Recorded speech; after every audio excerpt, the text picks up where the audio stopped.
Welcome back to my channel science vibes. അപ്പോൾ ഇന്നും നമ്മൾ ഡിസ്കസ് ചെയ്യാൻ പോകുന്നത് ഒരു ബുക്കിനെ കുറിച്ചിട്ട് തന്നെയാണ്. ഇന്നത്തെ ബുക്കിന്റെ പേരാണ് മാനിഫെസ്റ്റ് എന്ന് കേട്ടോ. റോക്സി നഫോസിയുടെ ഒരു ബ്യൂട്ടിഫുൾ ബുക്കാണ് മാനിഫെസ്റ്റ് എന്ന് പറഞ്ഞത്. അതിന്റെ പേര് പോലെ തന്നെ നമുക്ക് മാനിഫെസ്റ്റേഷൻ ടെക്നിക്സിനെ കുറിച്ചിട്ട് കൂടുതലായിട്ട് പറഞ്ഞു തരുന്ന ഒരു ബുക്കാണ് കേട്ടോ. നമുക്ക് ചില ബുക്കുകളില്ലേ ഒറ്റ ഇരിപ്പിന് തന്നെ മുഴുവനായിട്ട് അങ്ങ് വായിച്ചു തീർത്താൽ കൊള്ളാമെന്ന് അങ്ങനെ തോന്നുന്ന ചില ബുക്കുകളില്ലേ, അതിലൊരു ബുക്കാണ് മാനിഫെസ്റ്റോന്റെ ബുക്ക്. നമുക്ക് എല്ലാവർക്കും തന്നെ നമ്മളിപ്പോൾ ജീവിച്ചുകൊണ്ടിരിക്കുന്ന ഒരു ലൈഫ് ഉണ്ട്, അതുപോലെ നമ്മൾ ജീവിക്കാൻ ഒരുപാട് ആഗ്രഹിക്കുന്ന നമ്മുടെ ഒരു ഡ്രീം ലൈഫ് ഉണ്ടല്ലേ. ആ ഡ്രീമിലേക്ക് നമ്മളെ കൊണ്ട് എത്തിക്കുന്ന ഒരു മാജിക് ആണ് ശരിക്കും പറഞ്ഞാൽ മാനിഫെസ്റ്റേഷൻ എന്ന് പറയുന്നത്. അതിൽ ഫസ്റ്റ് ആൻഡ് ഫോർമോസ്റ്റ് പോയിന്റ് എന്താണെന്ന് വെച്ചിട്ടുണ്ടെങ്കിൽ B clear in your vision. നമുക്ക് എന്താണോ വേണ്ടത് ആ കാര്യത്തിനെ കുറിച്ച് നമുക്ക് വ്യക്തമായ ഒരു ധാരണ വേണം. അതായത് നമ്മുടെ ആഗ്രഹങ്ങളെ കുറിച്ചിട്ട് അല്ലെങ്കിൽ നമ്മുടെ സ്വപ്നങ്ങളെ കുറിച്ചിട്ട് നമുക്ക് എത്ര സ്പെസിഫിക് ആവാൻ പറ്റുമോ അത്രയും നമ്മൾ സ്പെസിഫിക് ആവാം. നമ്മുടെ ഡ്രീംസ് വളരെ സ്പെസിഫിക് ആയിട്ട് തന്നെ നമ്മൾ ഡിസൈൻ ചെയ്യാം. നമ്മൾ എന്ത് ചിന്തിക്കുന്നോ അതിനെ മാത്രമേ നമുക്ക് അട്രാക്ട് ചെയ്യാൻ പറ്റുള്ളൂ. ബിക്കോസ് നമ്മുടെ ബ്രെയിനിന് അറിയില്ല which one is good and which one is bad. നമ്മുടെ ആഗ്രഹങ്ങളെ അത്രയും സ്പെസിഫിക് ആക്കാൻ വേണ്ടിയിട്ടും അതുപോലെ അത് സാധ്യമാവാൻ വേണ്ടിയിട്ടും നമ്മൾ വളരെയധികം ഹെൽപ്പ് ചെയ്യുന്ന ഒരു സാധനമാണ് വിഷൻ ബോർഡ് എന്ന് പറഞ്ഞാൽ. വിഷൻ ബോർഡ് എല്ലാവരും കേട്ടിട്ടുണ്ടാവും അല്ലേ. വിഷൻ ബോർഡിൽ പ്രത്യേകിച്ച് ഒരു റൈറ്റ് വേ അല്ലെങ്കിൽ റോങ് വേ അങ്ങനെയൊന്നുമില്ല. പക്ഷെ പലർക്കും എങ്ങനെയാണ് വിഷൻ ബോർഡ് സെറ്റ് ചെയ്യേണ്ടതെന്ന് അറിയാത്തവരുണ്ടാവും. അപ്പം അങ്ങനെയുള്ള ആൾക്കാർക്ക് വേണ്ടിയിട്ടുള്ള ഒരു ഹെൽപ്പാണ് ഞാൻ ഇതിൻ്റെ അകത്ത് പറഞ്ഞിട്ടുള്ളത്. ഞാൻ പറഞ്ഞിട്ടുള്ളതല്ല, റോക്സി നഫോസി പറഞ്ഞിട്ടുള്ള വളരെ effective way of creating A vision ബോർഡാണ്. അതിൽ പുള്ളി ആദ്യം പറയുന്ന പോയിന്റ് എന്താണെന്ന് വെച്ചിട്ടുണ്ടെങ്കിൽ സെറ്റ് എ സീൻ, ഒരു നല്ല ആംബിയൻസ് ഉണ്ടാക്കുക എന്നുള്ളതാണ്, നല്ലൊരു അറ്റ്മോസ്ഫിയർ ഉണ്ടാക്കുക. അതായത് നമ്മളിപ്പോൾ ഓടിച്ചാടി കോളേജിൽ നിന്ന് വന്നു അല്ലെങ്കിൽ ഓഫീസിൽ നിന്ന് വന്നു അല്ലെങ്കിൽ എന്തെങ്കിലും വീട്ടിൽ എന്തെങ്കിലും പണിയെടുത്തുകൊണ്ടിരിക്കുന്നതിൻ്റെ ഇടയിൽ വന്നിട്ട് ഉണ്ടാക്കാൻ പറ്റുന്ന ഒരു സാധനമല്ല വിഷൻ ബോർഡ് എന്ന് പറയുന്നത്. വിഷൻ ബോർഡ് ഉണ്ടാക്കണമെങ്കിൽ നമുക്ക് നല്ലൊരു അറ്റ്മോസ്ഫിയർ വേണം. ബിക്കോസ് നമ്മുടെ തോട്ട്സ്, നമ്മുടെ ചിന്തകൾ വളരെ എന്താ പറയുക പീസ്ഫുൾ ആയിരിക്കണം, നമ്മുടെ മൈൻഡ് വളരെ കാം ആയിരിക്കണം. അപ്പം നമ്മൾ ഇരിക്കുന്ന റൂമിനെ നമ്മൾ ആ ഒരു ആംബിയൻസിലേക്ക് എത്തിക്കാൻ വേണ്ടിയിട്ട് നമ്മൾ ആദ്യം ചെയ്യുന്നത് എന്തായിരിക്കും, അതായത് നമ്മൾ അതിൻ്റെ ലൈറ്റിംഗ് അറേഞ്ച്മെന്റ്സ് ഒക്കെ ഒന്ന് ചേഞ്ച് ചെയ്യും. ചിലർക്ക് ചിലപ്പോൾ കാൻഡിൽ ലൈറ്റ്സ് ഒക്കെ ആയിരിക്കും ഇഷ്ടം, ചിലർക്ക് ചിലപ്പോൾ വാം ലൈറ്റിംഗ് ആയിരിക്കും, ചിലർക്ക് വളരെ ബ്രൈറ്റ് ആയിട്ടുള്ള ലൈറ്റ്സ് ആയിരിക്കും. പിന്നെ നമുക്ക് ചെയ്യാൻ പറ്റുന്നത് എന്താണെന്ന് വെച്ചിട്ടുണ്ടെങ്കിൽ നമുക്കൊരു റിലാക്സിങ് മ്യൂസിക് കൊടുക്കാം. അതായത് വളരെ സൂത്തിങ് ആയിട്ടുള്ള ഒരു മെഡിറ്റേറ്റീവ് മോഡൊക്കെ കൊണ്ടുവരുന്ന രൂപത്തിലുള്ള ഒരു റിലാക്സിങ് മ്യൂസിക് കൊടുത്തിട്ട്, മ്യൂസിക് തെറാപ്പി പോലെ നമുക്കൊരു മ്യൂസിക് ഒക്കെ കൊടുത്തിട്ട് നമ്മുടെ മൈൻഡിനെ കംപ്ലീറ്റ് ആയിട്ട് നമ്മൾ ഉദ്ദേശിക്കുന്ന പോയിന്റിലേക്ക് ഇങ്ങനെ ചുരുക്കി കൊണ്ടുവരാൻ പറ്റണം. രണ്ടാമത്തെ പോയിന്റായിട്ട് പുള്ളിക്കാരൻ പറയുന്നത് എന്താ വെച്ച് കഴിഞ്ഞാൽ ചൂസ് യുവർ മീഡിയം. നമ്മൾ വിഷൻ ബോർഡാണ് ക്രിയേറ്റ് ചെയ്യുന്നത്, സോ നമുക്കത് എഴുതി വെക്കാൻ ഒരു സ്ഥലം വേണ്ടേ. സോ നമ്മൾ കാർഡ്ബോർഡ് ആയാലും ബോർഡായാലും പേപ്പർ ആയാലും ചാർട്ട് പേപ്പർ ആയാലും വാട്ട് എവർ ദ മീഡിയം, നമുക്ക് ഏത് മീഡിയം ആണോ ഇഷ്ടം ആ മീഡിയം നമ്മൾ സെലക്ട് ചെയ്യണം. അതിൽ തന്നെ നമ്മൾ ഡിഫറെൻറ്റ് കളേഴ്സ് ആയിട്ടുള്ള സ്കെച്ച് പെൻസോ പെൻസിൽസോ whatever it is different colours use ചെയ്തിട്ട് നമ്മൾ വിഷൻ ബോർഡ് ക്രിയേറ്റ് ചെയ്തിരുന്നാൽ കുറച്ചും കൂടെ അട്രാക്റ്റീവ് ആയിരിക്കും. നമ്മുടെ മൈൻഡ് എപ്പോഴും കുറേയും കൂടെ വിഷ്വലൈസ് ചെയ്യാനായിട്ടാണ് നമ്മൾ നോക്കുന്നത് അല്ലേ. സോ നമ്മൾ കുറേയും കൂടെ ആ സാധനങ്ങൾ നമ്മളെ അട്രാക്ട് ചെയ്തുകൊണ്ടിരിക്കും. സോ എപ്പോഴും നമ്മൾ സൂക്ഷിക്കുക ഡിഫറെൻറ്റ് കളേഴ്സുള്ള പെന്നോ പെൻസിലോ സ്കെച്ചസോ നമ്മൾ യൂസ് ചെയ്യാൻ പ്രത്യേകം ശ്രദ്ധിക്കുക. ആൻഡ് വൺ മോർ തിങ്, നമുക്ക് രണ്ട് തരത്തിൽ എഴുതാം. അത് നമ്മുടെ ഡ്രീംസ് നമുക്ക് ബുള്ളറ്റ് പോയിന്റ്സ് ആയിട്ട് എഴുതാൻ പറ്റും, അല്ലെന്നുണ്ടെങ്കിൽ നമുക്ക് അങ്ങനെ നോർമലി ഡിസ്ക്രിപ്ഷൻ ആയിട്ട് എഴുതാൻ പറ്റും. പക്ഷെ ഞാൻ എപ്പോഴും നിങ്ങൾക്ക് പ്രിഫർ ചെയ്ത് തരാം ബുള്ളറ്റ് പോയിന്റ്സ് ആയിട്ടാണ്. ബുള്ളറ്റ് പോയിന്റ്സ് ആണെങ്കിൽ നമുക്ക് കുറേയും കൂടെ സ്പെസിഫിക് ആയിരിക്കും നമ്മളുടെ ആ ഡ്രീം. ഇനി ബുള്ളറ്റ് പോയിന്റ്സും ഡിസ്ക്രിപ്ഷനും അല്ലാത്ത വേറൊരു വഴി എന്താണെന്ന് വെച്ചിട്ടുണ്ടെങ്കിൽ നമുക്ക് കുറേ ഇമേജസ് സ്റ്റിക്ക് ചെയ്യാം കേട്ടോ. അതും വളരെ അട്രാക്റ്റീവ് ആയിട്ടുള്ള ഒരു സംഭവമാണ്. കാരണം വെച്ച് കഴിഞ്ഞാൽ ഇപ്പോൾ എനിക്ക് ഒരുപാട് ട്രാവൽ ചെയ്യണമെന്ന് ആഗ്രഹമുള്ള ആളാണെന്നുണ്ടെങ്കിൽ, ഞാനിപ്പോൾ യൂറോപ്പിലേക്കാണ് ട്രാവൽ ചെയ്യാൻ ഉദ്ദേശിക്കുന്നതെന്നുണ്ടെങ്കിൽ എനിക്ക് യൂറോപ്പിൻ്റെ പിക്ചേഴ്സ്, ആ സ്ഥലങ്ങളുടെ പിക്ചേഴ്സ് എനിക്ക് ഒട്ടിച്ച് വയ്ക്കാം. അല്ലെങ്കിൽ ഞാനൊരു വീടിനെയാണ് ആഗ്രഹിക്കുന്നുണ്ടെങ്കിൽ എനിക്ക് ആ വീടിൻ്റെ പിക്ചേഴ്സ്, ഞാൻ ആഗ്രഹിക്കുന്ന ഒരു വീടിൻ്റെ പിക്ചർ എനിക്ക് ഒട്ടിച്ച് വയ്ക്കാം. അല്ലെങ്കിൽ ഞാനൊരു ഡ്രീം കരിയറാണ് എനിക്കുള്ളതെന്നുണ്ടെങ്കിൽ ആ കരിയറിൻ്റെ ഒരു logo what ever it is അത് നമുക്ക് സ്റ്റിക്ക് ചെയ്ത് വയ്ക്കാം.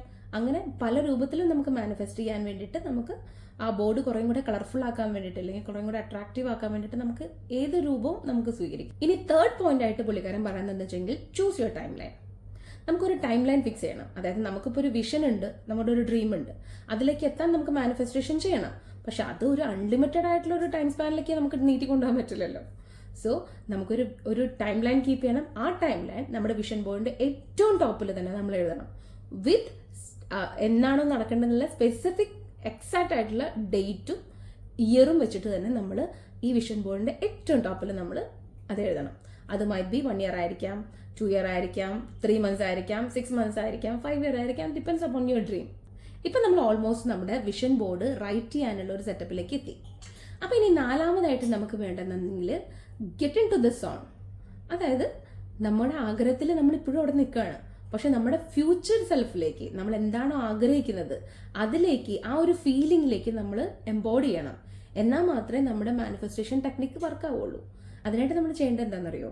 നമ്മൾ എഴുതാൻ തുടങ്ങുന്നതിന് മുന്നേ ഒന്ന് പോസ് ചെയ്യുക. എന്നിട്ടൊരു 2 സെക്കൻഡ് ഒരു ബ്രീത്ത് ഇൻ ബ്രീത്ത് ഔട്ട് ഒക്കെ ചെയ്ത് ഒന്ന് റിലാക്സ് ചെയ്തതിന് ശേഷം നമ്മൾ ഇപ്പോൾ നിങ്ങളുടെ ടൈം ലൈൻ എപ്പോഴാണ് എഴുതിയിരിക്കണമെങ്കിൽ, ഇപ്പോൾ ഒരു 6 മന്ത്സ് കഴിഞ്ഞിട്ടാണ് എഴുതിക്കണമെന്നുണ്ടെങ്കിൽ ആ 6 മന്ത്സ് കഴിഞ്ഞിട്ട് നിങ്ങൾ എവിടെയാണ് നിൽക്കണം എന്നുള്ളത് നിങ്ങൾ കറക്റ്റായിട്ട് വിഷ്വലൈസ് ചെയ്തുകൊണ്ട് നിങ്ങൾ അത് ഉള്ളിലോട്ട് എടുക്കുക. നമ്മൾ പരകായ പ്രവേശം എന്നൊക്കെ പറയില്ലേ, അതുപോലെ നിങ്ങൾ ആ ഒരു 6 മാസം കഴിഞ്ഞിട്ടുള്ള നിങ്ങൾ നന്നായിട്ട് വിഷ്വലൈസ് ചെയ്തിട്ട് ഇപ്പം ഞാൻ അതാകുന്നു എന്നുള്ള ഒരു ഫീലിംഗിലേക്ക് നിങ്ങൾ നിൽക്കുക.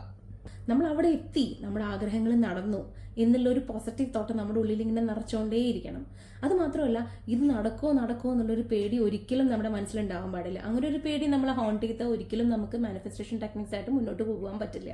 സോ നമ്മുടെ ഇമാജിനേഷൻസിനെ, നമ്മുടെ ഡ്രീംസിനെ നമ്മൾ മാക്സിമം ടു ദ മാക്സിമം നമ്മൾ അതിലേക്ക് നമ്മളെ ഉൾക്കൊണ്ടുകൊണ്ടിരിക്കുക. ഇനി അടുത്തൊരു സ്റ്റെപ്പ് പുള്ളിക്കാരൻ പറയുന്നത് ഓപ്ഷണൽ ആയിട്ടാണ് പുള്ളി പറയുന്നത്. അത് സെപ്പറേറ്റ് ദ ലൈഫ് കാറ്റഗറീസ്. അതായത് നമുക്ക് എല്ലാവരുടെ ലൈഫിൽ പ്രയോറിറ്റീസ് ഉണ്ടാവുമല്ലോ. പേഴ്സണൽ ഡെവലപ്മെന്റ് ആയിട്ടുണ്ടാവും, കരിയർ ആയിട്ടുണ്ടാവും, ഫിനാൻഷ്യൽസ് ആയിട്ടുണ്ടാവും, ചിലപ്പോൾ ലവ്, റൊമാൻസ്, റിലേഷൻഷിപ്സ്, അങ്ങനത്തെ പല കാര്യങ്ങളും നമ്മുടെ ലൈഫിലുണ്ടാവും. സോ അതിനൊക്കെ നമുക്ക് സെപ്പറേറ്റ് ആയിട്ട് വേണമെങ്കിൽ കാറ്റഗറൈസ് ചെയ്തിട്ട് എഴുതാം എന്ന് പുള്ളി പറയുന്നുണ്ട്. അത് ഓപ്ഷണൽ ആയിട്ടാണ് പുള്ളി പറയുന്നത്. പക്ഷെ ഞാൻ എപ്പോഴും അത് പോസിറ്റീവായിട്ട് എടുക്കുന്നത്. നെക്സ്റ്റ് പോയിന്റ് ആയിട്ട് പുള്ളി പറയുന്നത് ഡിസൈൻ യുവർ ലൈഫാണ്. അത് നമ്മൾ നേരത്തെ ഡിസ്കസ് ചെയ്ത പോയിന്റ് തന്നെയാണ്. നമുക്ക് വേണമെന്നുണ്ടെങ്കിൽ ഇമേജസ് ആയിട്ട് കീപ്പ് ചെയ്യാം, നമ്മുടെ ഡിസൈൻ ചെയ്യാം. നമ്മുടെ പല രൂപത്തിൽ നമ്മൾ ഡിസൈൻ ചെയ്യില്ലേ, സ്ക്വയർ, സർക്കിള്, ഹാർട്ട്, ഡയമണ്ട്, അങ്ങനെ ഓരോരുത്തരുടെ വിഷൻ ബോർഡ് എങ്ങനെ ബ്യൂട്ടിഫുൾ ആക്കണം, അവർക്ക് അവരുടെ ക്രിയേറ്റിവിറ്റിക്ക് അനുസരിച്ചിട്ട് അവർക്ക് ഇമേജസ് ഒക്കെ കീപ്പ് ചെയ്യാം. ഇനി ഫൈനൽ പോയിന്റ് ആയിട്ട് പുള്ളിക്കാരൻ പറയുന്നത് വെച്ച് കഴിഞ്ഞാൽ നമ്മളതെല്ലാം എഴുതി കഴിഞ്ഞു, എല്ലാം സെറ്റാക്കി വെച്ചതിന് ശേഷം കീപ്പ് ഇറ്റ് അവേ. അതായത് നമ്മൾ സേഫ് ആയിട്ടുള്ള ഒരു സ്ഥലത്ത് ഇതിനെ മാറ്റി വെക്കാം. ഇത് നമ്മൾ മാനിഫെസ്റ്റ് ചെയ്യാൻ വേണ്ടി എഴുതിയ സാധനമാണ്. സോ അത് വിഷ്വലൈസ് ചെയ്യേണ്ട കാര്യമില്ല. അതൊരു സേഫ് ആയിട്ടുള്ള സ്ഥലത്ത് വെച്ചിട്ട് നമ്മൾ അതിന്റെ ഏറ്റവും ടോപ്പിൽ നമ്മളൊരു ടൈം ലൈൻ എഴുതിയിട്ടുണ്ടല്ലോ, ഒരു ഡേറ്റും ഒരു മന്തും ഒരു ഇയറും വെച്ച് നമ്മളൊരു ടൈം ലൈൻ എഴുതി വെച്ചിട്ടുണ്ട്. ആ ഡേറ്റിൽ, കറക്റ്റ് ഡേറ്റിൽ നമ്മൾ തിരിച്ചു വന്നിട്ട് നമ്മൾ അതിൽ എത്രത്തോളം നമുക്ക് നമ്മുടെ ആഗ്രഹങ്ങൾ നമുക്ക് എത്രത്തോളം നമുക്ക് നടത്താൻ പറ്റി എന്നുള്ളത് ആ സമയത്ത് നമ്മൾ വന്ന് നോക്കാനേ പാടുള്ളൂ എന്നാണ് പുള്ളിക്കാരൻ്റെ മാനിഫെസ്റ്റേഷൻ ടെക്നിക്സിൽ പുള്ളി പറയുന്നത്. ഇപ്പോൾ വിഷൻ ബോർഡിനെ കുറിച്ചിട്ട് ഒരു ചെറിയ ഐഡിയ എല്ലാവർക്കും കിട്ടിയിട്ടുണ്ടാവും എന്ന് വിചാരിക്കണം. ഓഫ് കോഴ്സ് നമ്മൾ തന്നെയാണ് നമ്മുടെ ലൈഫിൻ്റെ ഡിസൈനർ, നമ്മുടെ ആർക്കിടെക്ട്, നമ്മുടെ ക്യൂറേറ്റർ, എല്ലാം നമ്മൾ തന്നെയാണ്. സോ നമുക്ക് എപ്പോൾ വേണമെന്നുണ്ടെങ്കിലും നമ്മളെ ലൈഫിനെ റീഡിസൈൻ ചെയ്യാം, റീഅറേഞ്ച് ചെയ്യാം, ക്ലട്ടർ ചെയ്യാം. നമുക്കിപ്പോൾ ഒരാഗ്രഹം കഴിഞ്ഞ് കഴിഞ്ഞാൽ ഇന്നൊരു ആഗ്രഹം വരുവാണെന്നുണ്ടെങ്കിൽ നമുക്ക് നമ്മുടെ വിഷൻ ബോർഡിൽ അതിനെ ആഡ് ചെയ്യാൻ പറ്റും. അല്ലെങ്കിൽ ഇന്ന് ഞാൻ ആഗ്രഹിക്കുന്നത് നാളെ എനിക്കത് വേണ്ട എന്നാണെന്നുണ്ടെങ്കിൽ നമുക്കതിനെ റിമൂവ് ചെയ്യാൻ പറ്റും. സോ അങ്ങനെയൊക്കെ നമുക്ക് വിഷൻ ബോർഡിനെ റീഅറേഞ്ച് ചെയ്യാനും റീഡിസൈൻ ചെയ്യാനും ഒക്കെ കഴിയും. സോ ബിക്കോസ് ഇത് എൻ്റെ ലൈഫാണ്, എൻ്റെ ലൈഫിൽ എനിക്ക് നടക്കേണ്ട കാര്യങ്ങളാണ് ഞാൻ എൻ്റെ വിഷൻ ബോർഡിൽ എഴുതുന്നത്. നമ്മുടെ ലൈഫിൽ ഇതൊക്കെ നടക്കണമെന്നുണ്ടെങ്കിൽ നമ്മൾ ആദ്യം ചെയ്യേണ്ട കാര്യം എന്താണെന്നറിയോ? ഇന്ന് ഞാൻ എന്താണോ അതിനെ അങ്ങ് മാറ്റി വയ്ക്കുക. ഇനി ഞാൻ എന്താണോ ആഗ്രഹിക്കുന്നത് അതിലേക്ക് മാത്രം ഞാൻ ചിന്തിക്കുക. ഞാൻ ഇവിടെയാണ് നിൽക്കുന്നതെങ്കിൽ ഇതിൻ്റെ അപ്പുറത്തേക്ക് എനിക്ക് കടക്കാൻ പറ്റില്ല എന്നല്ല, എൻ്റെ ഈ ഒരു പ്രസന്റ് സിറ്റുവേഷനിൽ നിന്ന് എനിക്കൊരു ചേഞ്ച് ഉണ്ടാവില്ല എന്നുമല്ല. Changes are ഇന്നോവേറ്റബിൾ. ഞാൻ ചേഞ്ച് ആവില്ല എന്ന് നമ്മൾ നമ്മുടെ സബ് കോൺഷ്യസ് മൈൻഡിനോട് പറഞ്ഞു തോറും നമ്മൾ ഉണ്ടാക്കുന്ന ഒരു കുഴപ്പം എന്താണെന്നറിയോ? നമുക്ക് എല്ലാവർക്കും ഒരു കപ്പാസിറ്റി ഉണ്ട്. നമുക്ക് ട്രാൻസ്ഫോം ചെയ്യാനുള്ള, നമുക്ക് ഗ്രോ ചെയ്യാനുള്ള, നമുക്ക് എവോൾവ് ചെയ്യാനുള്ള ഒരു കപ്പാസിറ്റി നമുക്ക് എല്ലാവരും ഉണ്ട്. ആ ഒരു വിശ്വാസത്തിനെ നമ്മൾ തല്ലിക്കൊഴിച്ച് കളയാണ്. ഒരിക്കലും ഞാൻ ചേഞ്ച് ചെയ്യില്ല എന്നുള്ള ഒരു ആറ്റിറ്റ്യൂഡുള്ള ആൾക്കാർ ഉണ്ടാക്കി വെക്കുന്ന ഏറ്റവും വലിയ അബദ്ധം. ഈ മാനിഫെസ്റ്റേഷൻ ടെക്നിക്സും വിഷ്വലൈസേഷനും വിഷൻ ബോർഡും ലോ ഓഫ് അട്രാക്ഷനും എല്ലാം നമ്മളെ എത്തിക്കുന്നത് എന്തിലേക്കാണെന്ന് വെച്ചെങ്കിൽ നമ്മുടെ പാസ്റ്റിൽ നമ്മൾ കൺസ്ട്രെയിൻ ആയിട്ട് ഇരിക്കാണ്ട് നമ്മൾ ആഗ്രഹിക്കുന്ന നമ്മുടെ ഫ്യൂച്ചറിലേക്ക് നമ്മളെ കൂടുതൽ അടുപ്പിക്കാൻ വേണ്ടിയിട്ട് ഹെൽപ്പ് ചെയ്യുന്ന ഘടകങ്ങളാണ് ഈ പറഞ്ഞ കാര്യങ്ങളൊക്കെ. So allow the magic of manifesting to propel you becoming your highest self. Take care. Bye bye.